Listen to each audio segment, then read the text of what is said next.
कभी सोचा है कि एक सिसकी किसी की मौत की शुरुआत बन सकती है?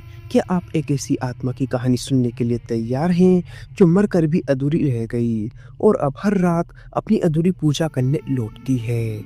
इस गांव में रात के तीसरे पहर एक म्यूजिक बॉक्स बजता है और उसके साथ एक नाम गूंजता है, रागिनी। लेकिन याद रखना, ये सिर्फ एक कहानी नहीं है, ये वो सच है जिसे लोग भूलना चाहते हैं पर रागिनी नहीं भूलने देती। तो लाइट्स बंद कर दीजिए, हेडफोन लगा लीजिए और तैयार हो जाइए एक ऐसी कहानी के लिए जहां हर सिसकी खून में डूबी है।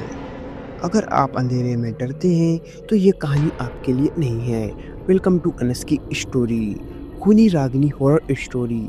रात का समय था और गांव के पास वाले पुराने महल से एक अजीब सी सिसकियों की आवाज़ आ रही थी। वो आवाज़ किसी औरत की थी, लेकिन वो इंसानी नहीं लग रही थी। कुछ ऐसा था उस सिसकी में जो किसी के रूह को भी कँपा दे।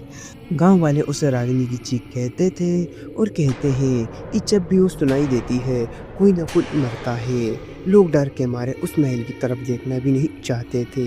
लेकिन इस डर की शुरुआत ऐसे नहीं हुई थी, इसके पीछे एक खूनी से छिपा था। कुछ सालों पहले रागिनी नाम की एक खूबसूरत लड़की अपने माता पिता के साथ उस महल में रहने आई थी। वो हंसमुख थी पर उसकी आंखों में हमेशा कुछ अधूरा सा दिखता था। कहते हैं रागिनी को रातों में नींद में चलने की बीमारी थी, लेकिन उसकी चाल इतनी सदी हुई होती थी कि लगता था जैसे कोई उसे चला रहा हो। एक रात गांव वाले चीखों की आवाज़ पर इकट्ठा हुए तो देखा कि रागिनी महल की छत से कूद गई थी। लेकिन कूदने से पहले उसने किसी अनदेखी चीज़ से कहा था, अब मैं तुम्हारी हूँ। उसके मरने के बाद महल में अजीब घटनाएं शुरू हो गई। पहले तो महल के अंदर अजीब सी परछाइयाँ दिखती थी, फिर लोगों ने बाहर तक चीखें सुननी शुरू कर दी। सबसे डरावनी बात यह थी कि हर महीने अमावस को कोई ना कोई गांव से बाहर हो जाता और बाद में उसकी लाश महल के कुएं में मिलती थी। खून से सनी चेहरे पर वही डर जो रागिनी के चेहरे पर आखिरी बार दिखाई दिया था। हासिल लोगों ने उस महल में घुसने की कोशिश की, लेकिन कोई भी जिंदा वापस नहीं आया। आखिरी जो गया वो गांव का ओझा था। उसने कहा था ये आत्मा नहीं है, ये बदला है, ये अधूरी पूजा की सजा है। पर जैसे ही वो महल में गया एक तेज चीख सुनाई दी और बस खामोशी की लाश अगले दिन दरवाजे के बाहर मिली। उसकी आंखें बाहर निकली थी, जैसे उसने कुछ ऐसा देख लिया हो जो इंसान देख नहीं सकता। गांव वालों ने महल को चारों ओर से नींबू मिर्ची राख हनुमान चालीसा रख दी, लेकिन कुछ नहीं बदला। रागिनी की आत्मा अब और भी गुस्से में थी। औरतों के बाल अपने आप कटने लगे, बच्चों के शरीर पर नाखूनों के निशान उभरने लगे और सबसे अजीब, एक पुराना म्यूजिक बॉक्स जो रागिनी की पसंदीदा चीज़ थी, वो हर रात फिक्स 3 बजे अपने आप बजता था। उसकी धुन सुनते ही लोग पागल होने लगते थे। एक रात गांव में कुछ लड़कों ने सबूत के लिए वीडियो बनाने का सोचा।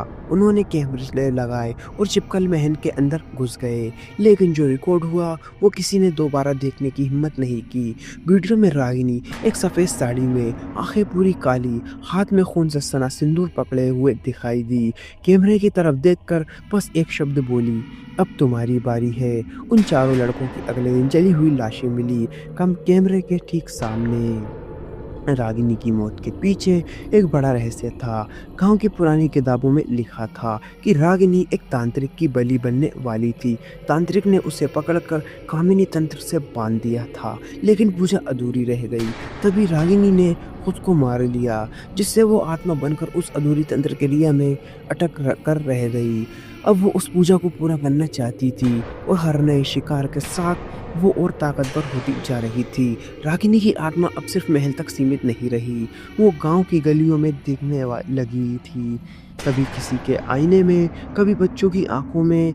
वो जिस पर भी नज़र डाल देती उसकी मौत तो तय थी। और सबसे डरावनी बात तो यह थी कि वो अब लोगों के सपनों में भी आने लगी थी। सपने में वही पुराना म्यूजिक बॉक्स चलाती और कहती, आओ मेरे पास, मैं अधूरी हूँ।